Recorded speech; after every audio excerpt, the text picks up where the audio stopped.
What's up, you movie collecting maniacs, and welcome back to the Lucid Nightmare. I'm your host, as always, Jay Schatzer. And guess what? It is time for another Quickie Movie Haul Edition. And we are still going through the piles and piles of movies, and they are getting a little bit smaller, so at least we have some progress on our hands. But let's start it off with an interesting flick that is fairly new. It was actually held off for release because of COVID, but then came out in theaters sometime last year, or early this year. The movie is a sequel to a fantastic film, and the movie is A Quiet Place Part 2. Picked this one up recently in a Black Friday sale. Best Buy, going for a very, very decent price, and I thought the film was actually pretty decent when I saw it in theaters. Not as good as the first, but it still carried over those kind of creative qualities from the first film and did its own little thing. But really great film, and this is on 4K Ultra HD with a Blu-ray in there also, and a digital code, so for the price, it is pretty much a steal. But yeah, if you don't know about the movie, it's pretty much just the world goes to shit with aliens that only can attack people when they hear something. Take over the world, and this part is pretty much the family from the first film surviving into this brand new world. So it's really cool. It has a lot of cool prologue stuff that shows what happens right before the aliens invaded, and just really cool film in general, and a really great kind of directorial effort by what's his face, John Krasinski. I think he directed this one as well, the first and second one. But cool film, very creative and interesting. But yep, that is that. First time I've never owned this before, so this was the first time it's in the collection. I have the first film in the series somewhere up here somewhere, but good to have both of them together. But let's move it on to a classic animated film that is my favorite when I was a child. Used to watch the shit out of this one. I think we recorded it off TV, and the VHS was just worn out from watching it all the time. But corny ass title, but a really cool animated flick that's got a lot of cool style and fantasy infused kind of moments in it. And the movie I'm talking about is The Last Unicorn. And yeah, the cover is kind of silly, but the movie in general is really cool. It's got that nice fantasy style to it. The filmmakers, was it Ralph? It's Arthur Rankin Jr. and Jules Bass, who also did like the Lord of the Rings animated segment. I can't remember which one they did. If it was the Fellowship of the Ring or the Lord of the Rings. I think they did that was Arthur Bass. I don't know. I don't know. I can't remember which one they did of the Lord of the Rings, but I know they jumped into Middle Earth, and this is their little stab at their own original story. Really cool stuff. A lot of the imagery in here used to give me nightmares as a kid. I don't know if you can see any of that stuff in the back, but really awesome film, and one that I've had in the collection, but just not on Blu-ray, so had to upgrade it because it is one of my favorites from my childhood, and I've kind of been delving deep and finding all those movies that I grew up with and get them into the collection to preserve them for all time. But The Last Unicorn, really cool stuff. If you don't know, it's about the last unicorn who is looking for the rest of her kind, and this Red Bull guy is hunting all the unicorns down. There's a sorcerers and this little wizard guy, and all these guys team up to help her along her adventure. Really cool. Great cast too. The voice acting cast is really cool. Jeff Bridges, Mia Farrow, and Angela Lansbury. So cool stuff. And just the whole style of it is very typical to these guys, that their animation style, really cool fantasy, kind of strange imagery. But cool stuff, and glad to have it in the collection. Upgraded. Next up is an Italian fantasy series, because I'm going to show you 1 and 2. Just get them both out of the way. But they're silly, over the top, just ridiculous in parts, poorly acted, but there's something about it that's just really entertaining, and I had to just get it into the collection. But the movies are Hercules and the Adventures of Hercules 2 with Lou Ferrigno. But just a really, really interesting series, to say the least. Very Italian, very low budget, very cheesy. Louis Coates, but it's Luigi Luigi Cozy is his real name, and yeah, he did both of them. But ridiculous films. Let's show you the back just to get a flavor of what I am talking about with the cheesy flavor. But yeah, it's silly but fun, and there's just some wacky moments in these films. I think it's in the first one that he throws a bear. He battles a bear and then throws him up into space, and he throws him so far that he becomes a constellation, the bear constellation. Ridiculous stuff.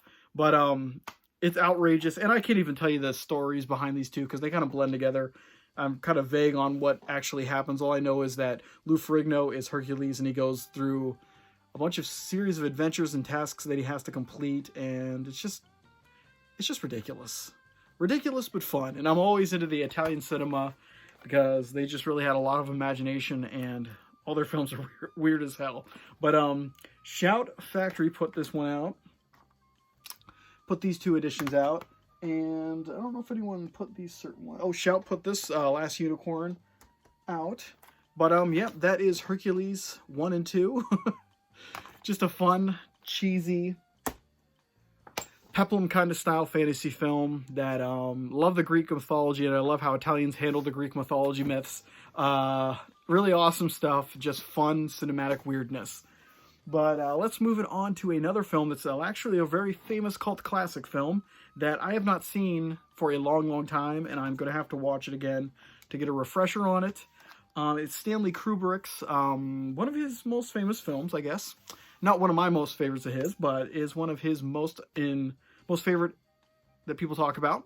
And the movie is Clockwork Orange. And I know a lot of people have been jumping on this 4K version of it that Best Buy put out. And it was going for a damn decent price. So it's like under $14 for this baby. But I don't even remember if I own this on Blu-ray and like a Stanley Kubrick collection. I don't think I do. But it's like I said, it's been a long, long time since I've seen this one.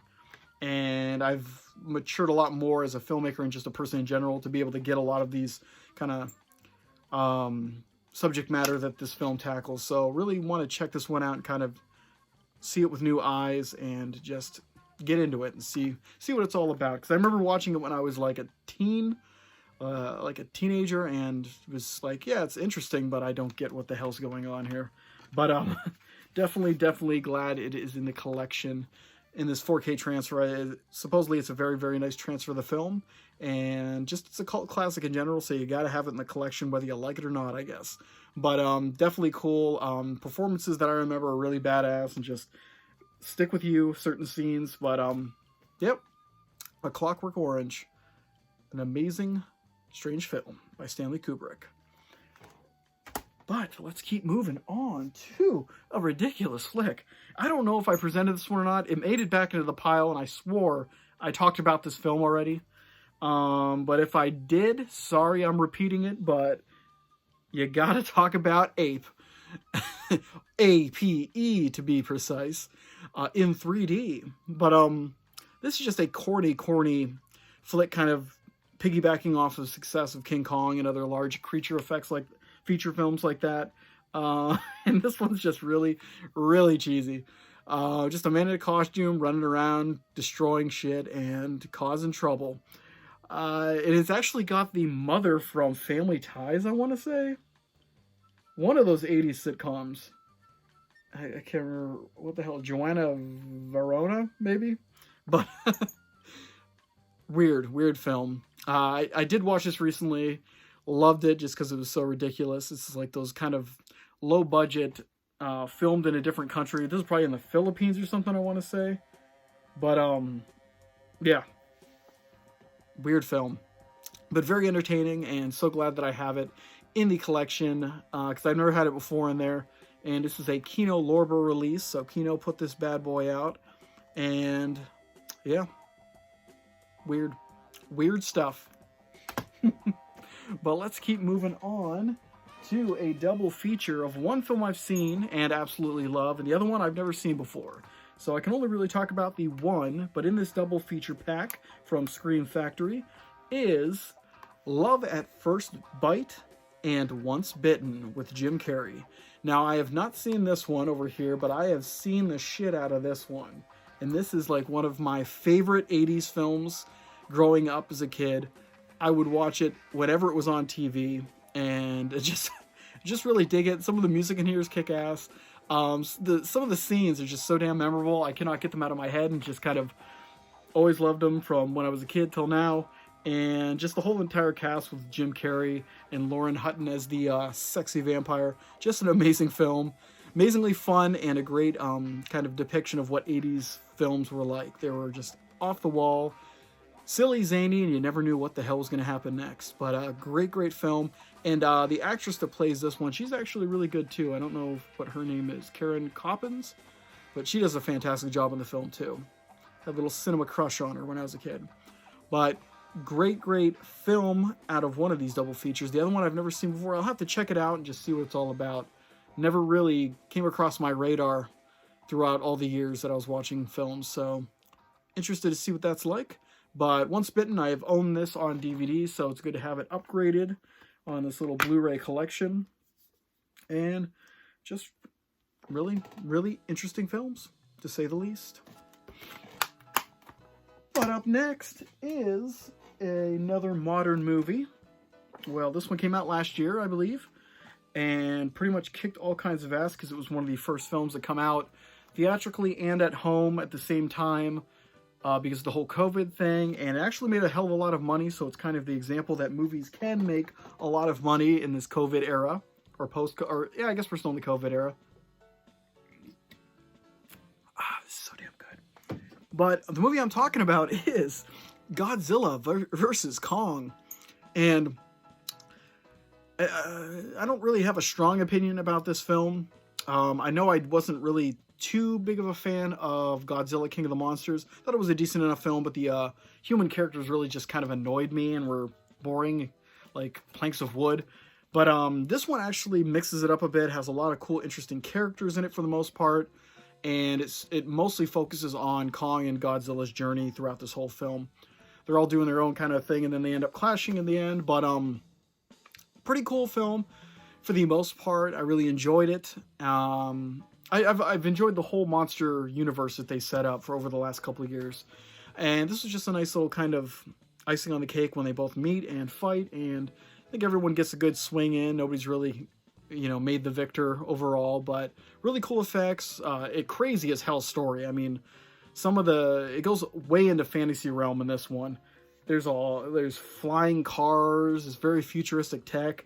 Hollow Earth theory is in here, so there's a lot of weird over-the-top elements. So it's very much a fantasy film with sci-fi elements mixed in. So it's a good combination, interesting, and it's a good kind of added addition to the Kong universe and the Godzilla universe, which I'm a huge fan of both. But yep, figured I'd pick it up. It was going damn cheap for Black Friday, and for a $10 movie, for a 4K Ultra HD Blu-ray and digital code for $10, you'd have to be an idiot to pass it up, even if I wasn't a huge fan of this film. But I'm a huge fan of just kaiju films in general, so throw this into the kaiju collection, and there you have it. But last but definitely not least is a movie I've never really appreciated, and I feel bad because I actually watched it last week or 2 weeks ago, and I had a blast with it. I don't know why I never really gave it a chance, because I'm a huge Arnold Schwarzenegger fan and just 80s action, but this was a 90s movie. But yeah, fun flick, and I think it's actually reached cult status where a lot of people enjoy it now, but I don't think a lot of people did at the time. The movie I'm talking about is The Last Action Hero, with Arnold right there.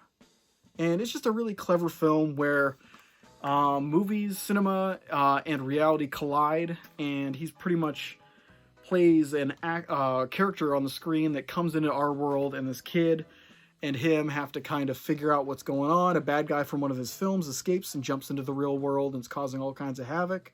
And just a really cool kind of meta, I guess a meta film. It's probably the ultimate meta film, where it's just kind of relating all of the stuff in the movies and cliches and kind of just laughing at the whole thing, but yet taking it serious at the same time. So it's a really cool, clever film that I think I don't want to say it's ahead of its time because it's not a masterpiece, but it was definitely a concept that was a lot smarter than it was, advertised as and came across. So definitely, if you haven't seen this film in a long time, check it out because it really is cool. Just a hell of a lot of fun too. Arnold really has fun with the role because he's able to go almost too over the top. He's always been a larger than life character in all of his films, but this one kind of takes the cake where his personality is just in your face and, like I said, over the top. But cool film, cool characters. Even the kid. I hate kids in movies. Usually they're really annoying. But this kid's actually pretty decent. He's never did anything, I don't think. And maybe he did like 1 or 2 movies after this, but he was never really a star. But does an amazing job in this film.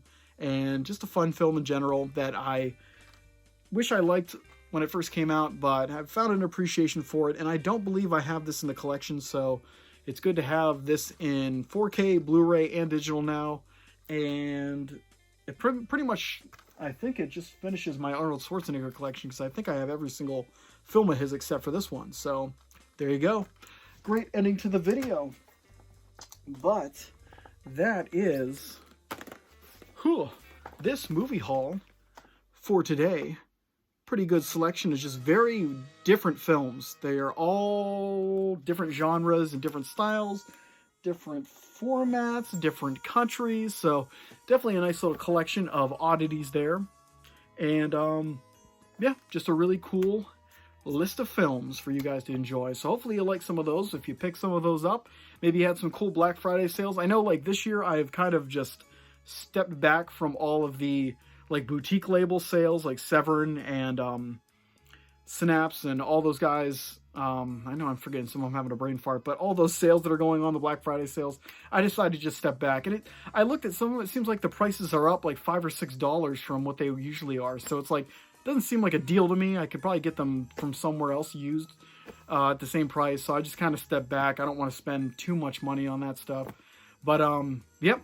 Hope you like this video, guys, and I hope you like what I'm doing. If you do, like and subscribe, and if you have time, leave a comment below and let me know what you think.